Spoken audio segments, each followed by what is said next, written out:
Hey, Pilar, this way to the stage. Are you ready to rock? Hell yeah! Are you ready to rock? Hell yeah! Are you guys ready to rock? Let's rock. Let's rock.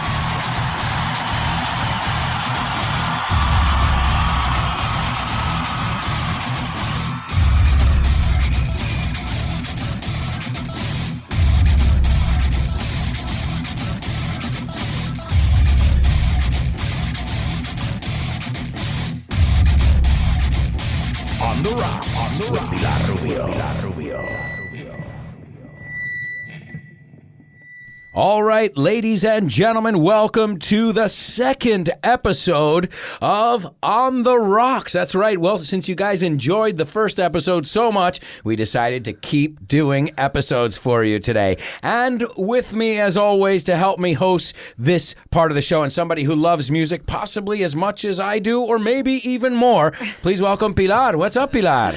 Hi, how are you, Alberto? Okay. How are all the audience? How are you? I think they're good just because it's Friday. Yeah. Yoo-hoo! TGIF. TGIF, and that's right. That's on today at 3:30. Don't forget, guys. TGIF at 3:30. But great. So what are we talking about today, Pilar? Well, today we have a good idea for the weekend. Oh, great. Talk to me. What are we We going to all do? love music, and we all love movies. Right. In fact, we can say somebody who loves music or movies can be a music buff or a movie buff. And B-U-F-F, it means somebody who's aficionado de tal cosa. And also another mistake that people say, soy un friki de tal.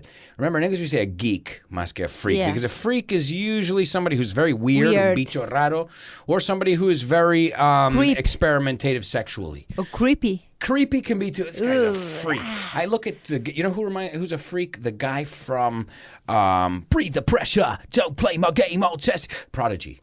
The guy with the hair and the piercing. That's kind of a freak. That makes my goosebumps. Yeah, you get goosebumps just by thinking of that guy. Yeah. That guy. So we say normally, alguien que es muy aficionado a algo is a geek too. Oh man, I'm a video game geek. I'm a music geek or buff. La otra palabra. So we're all music buffs. I know that about my listeners. We're all definitely music buffs. In fact, we learn English through music and movies in every show. So now this is great. When two of our favorite things clash, they mix, and we got music and movies together in one. Oh, the perfect mix. It's great. But there are a lot of different. Watch it and listen it at the same time. You can exactly. You can. It's both a visual experience and an oral experience as well, which is very, very cool. But music can mix with movies in some different ways, I think. Sure, absolutely. For example, in soundtrack. Okay, banda sonora, soundtracks. Yeah. There are soundtracks that are more popular than the own films. I believe it. I'm sure that. I mean, one example I know of is, I don't think it was very popular in Spain. Judgment Night was a movie that was just really bad, but the soundtrack took heavy metal bands and mixed them with rap, and it just was cool because now it's overdone. Ahora se ve demasiado. But at that point, it was something new. The only people who were doing that was Aerosmith and Run DMC, who were the first ones. But so, highly recommended, but also Dazed and Confused. Oh, yeah, with by Richard Linklater. Yeah, the guy who did Boyhood. Yeah. So, yes, some soundtracks, in fact, and even now. Or, for example, one that everybody knows, The Bodyguard. The Bodyguard. The soundtrack was Whitney Houston. Yeah, that's true. That was, I think that, in fact, they even get now like famous artists to write the song before the movie's even written. So they have the idea for the soundtrack before they have the movie. Really? Oh, yeah, absolutely. Wow. And in fact, you're seeing more and more of this. Now you're seeing like Trent Reznor, Trent Reznor from Nine Inch Nails. Yes. Trent Reznor has won Grammys and Academy Awards for scoring films. The Social Network was scored by him. The Girl with the Dragon Tattoo. So you're seeing rock stars now scoring movies. So it's kind of cool what's happening. But are we here to talk about those kind of movies? Because we have documentaries. Yeah, we have documentaries like Searching for Sugar Man. Oh, what a good one. Well, for me, one of my favorite is Heavy Metal Parking Lot. Now, I haven't seen this one. Tell great. me about this That's one. What is great. it about? ¿De qué va? What is it about? No, it's not a movie. It's like a short movie. It's just 17 minutes. Okay, right. And it's from 1986, and it talks about a group of headbangers that they are waiting to get into a show, a Judas Priest show. Oh, cool. So it's a film about what they do in the parking lot before. We call this in English tailgating. To tailgate, you see this a lot before sporting events and concerts in the United States. People literally park their car. They open up the back, beer, barbecue, chairs, and you have a party before you go into the concert or the sporting event. Tailgating, me encanta. It's an American pastime. Here in Spain, you can say botellón, but it's not the same. It's not the same because we bring our barbecues. I mean, we go prepared. Are pro. We are pro. Because we know the price. You know why we do that? Because we know the price of the drinks inside. So we make sure we eat and drink before we go into the concert, right? Then you have another one that I love it. Is the Rolling Stones Rock and Roll Circus. Rock and Roll Circus, classic, yeah, classic. But you know, the Rolling Stones, they don't want it to be released. They didn't want it. I heard something about this. What was the reason? Because behind that? they wasn't very happy with the result. Okay, right. But later. The record companies won. Yeah, and they usually have more power than the artists. and that's great. You know, when the first time I watched it, to watch Yoko Ono, right, shouting like a crazy. I don't know how to say, like a crazy hen or something like that. It was horrible, but it was so charm at the same time. You felt like you were seeing a moment in history, in music history. Yeah, Marianne Faithfull, it's in the crowd, in this documentary. Jethro Tull, right. Pete Townsend. So it was a who's who. Nosotros decimos cuando todo el mundo está, quien es alguien importante, we say it's a who's who of musicians. Or like they have a doctor's convention. It's a who's who of the most important doctors. A who's who es como una colección de los más importantes. Oh, the party last night was a who's who of the music industry, right? And it's kind of the most important people. The VIP. Yeah, VIPs, the most important people in that industry, right? So documentary said Searching for Sugarman. Bob Dylan has him. Woodstock, what a great documentary that was. Wow, 3 hours. 3 hours. The assistant director, I think assistant editor, was Martin Scorsese on that one. So really? Martin Scorsese was involved in that as well before he was Martin Scorsese, the director of so many great films. But so we've got documentaries, musicals. So there's so many different, inside of music movies, there are so many different subcategories. Musicals. What are some of your favorite musicals? I love musicals. Yeah. I love Jesus Christ Superstar. I love West Side Story. Oh, yeah, that's a great one. What about the classic one, Grease? Grease. Everybody loves Grease. And you can learn, más te vale ponerte las pilas. You better watch up. You better shape up. Oh. Pero piénsalo, shape es forma. Well, you better watch out, que tengas cuidado, ¿no? Yeah, you better watch out. You better not cry. You better find out, I'm telling you. Eso es Santa Claus is coming to town. Pero sí que es una canción, pero no es la que decíamos. But yes, pero en esa canción they say, you better shape up, ponerte en forma, ponerte las pilas. So you'd better es más te vale, and shape up es ponerte las pilas. So if you know that, ya sabes decirle a alguien, más te vale ponerte las pilas. You'd better shape up. Because I need a man. Because I need a man. Very sing-alongy. Tommy. There's one that was famous on Broadway in the West End in London. Tommy, The Who. Yeah, well, The Who, they have... Well, we're going to talk later about the movies, but... Right. Tommy, Hair, Hedwig.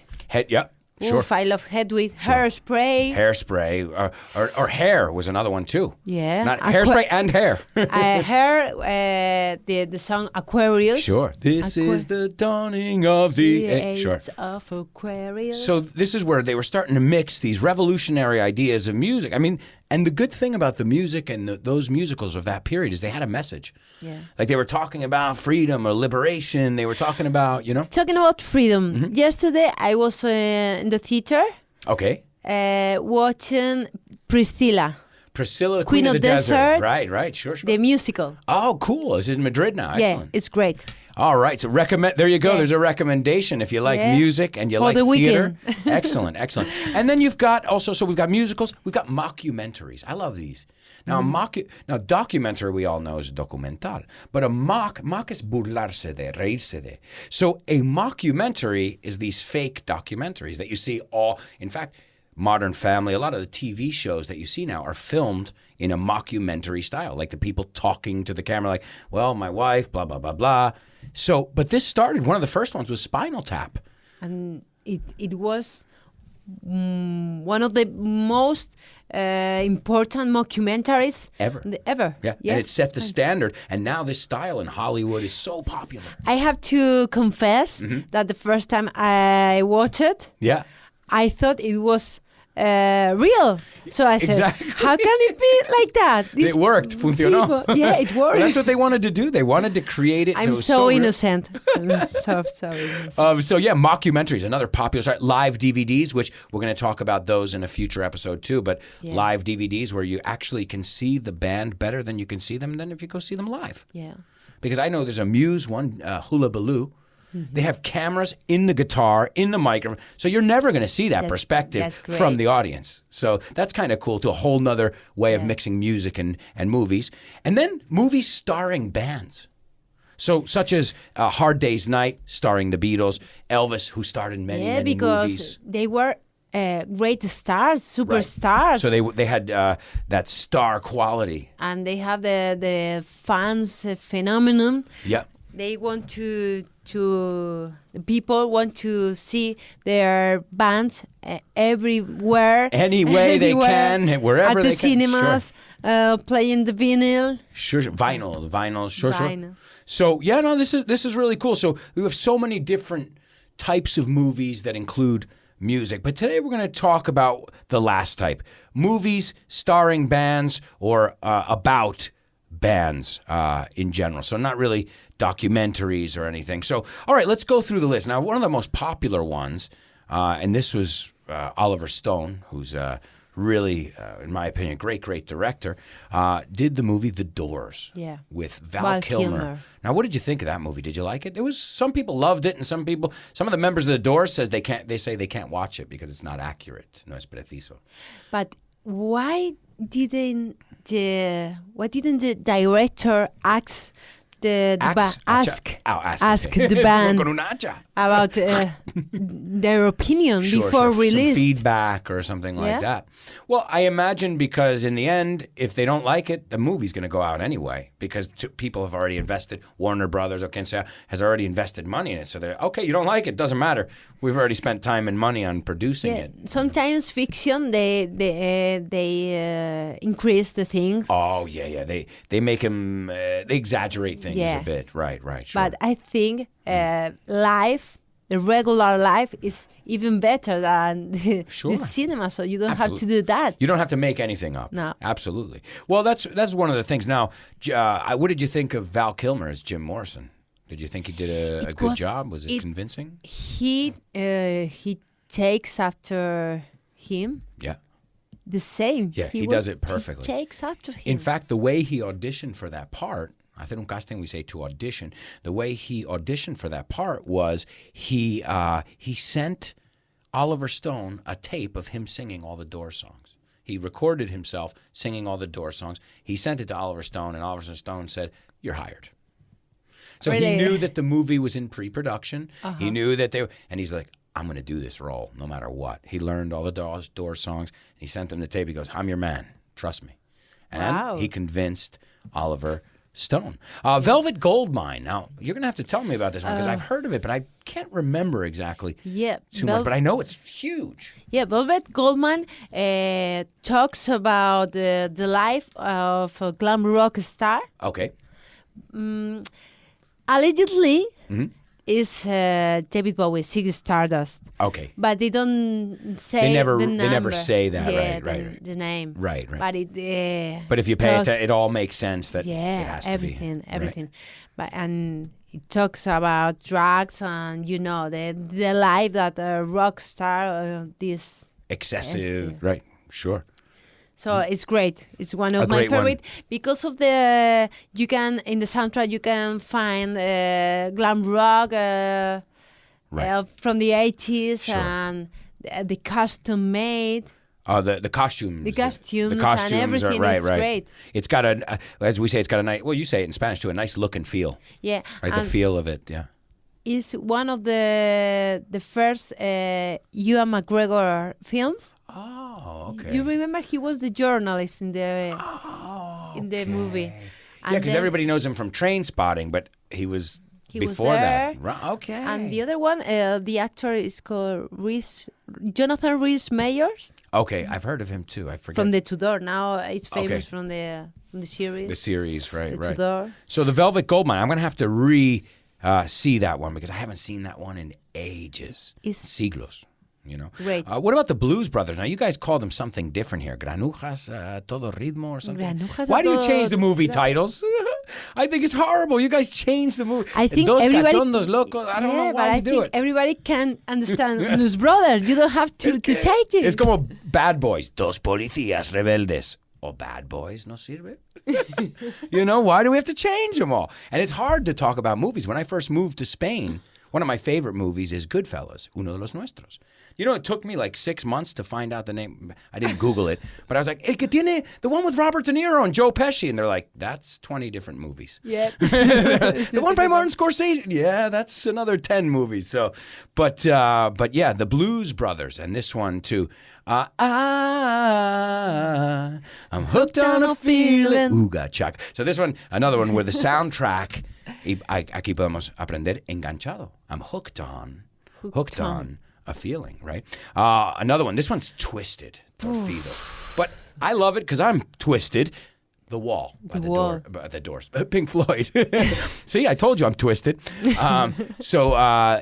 Wall. Roger Waters' autobiographical look at his psyche. It's a mix with cartoons. Sure. Yeah, Gerard Scaffrey was the animator, French animator. Yeah. And the movie was twisted, but like you said, it had elements of concert footage, not of the band. But it expressed very, very well the meaning of the Second World War. Sure.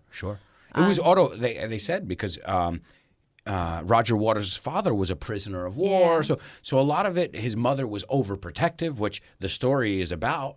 A guy whose mother was overprotective, and then he puts a wall around him so people can't. Like you said, all these rock stars died alone. Yeah. They built walls around themselves because they don't trust people because they're right. So for different reasons, The Wall, twisted, but great movie nonetheless. Great soundtrack. Great movie. The soundtrack was made before The Wall. There you go. There you go. There's an example right there. And we'll talk more about The Wall when we get to the best live concerts ever because that's on that list over there. All right, next up, 24-Hour Party People. It talks about New Order, Joy Division. Sure. All these music scenes from England. Yeah, they called it the Madchester. Instead of mad como loco. Madchester. And there are several movies. There's another one called Control, which is about Ian's life, which is twisted too because he was a tortured individual, as many rock stars are. But yeah, 24-Hour Party People. Fun movie too. Even though at the end he dies. But it's a fun movie. It's a fun movie to watch, I think. The way that you can get into the movie, I like. Yeah, it's entertaining. It's great. Highly recommended, guys. Yeah. It keeps your attention. No matter in these kind of films, I think that it doesn't matter if you don't like the music. Right. Because they are telling you a story. They're telling you about history in general. Yeah. And one of the coolest things about that is that what started that whole Madchester scene with the Happy Mondays, all these guys, was that the Sex Pistols did a concert there. And in that audience, all the members of the Madchester, just that day, happened to be in the audience, and they were just like, wow. And they realized two things. Rock and roll is awesome, or punk rock in this case. It was the Sex Pistols. And they said, wait, if he's getting paid to do it, we can do that too. He said, we can do that too. And this whole, post-punk kind of era came out. And so the 24-hour party people, highly recommended. Detroit Rock City. Have you seen that one? Yeah, well... what do they call it in Spanish? Un cachondo loco. Yeah, but I have to confess that I only seen till the half. Oh, you only saw half of it? Half. I only saw half. You fell asleep? Yes. Okay. I fell asleep. So she doesn't recommend that one.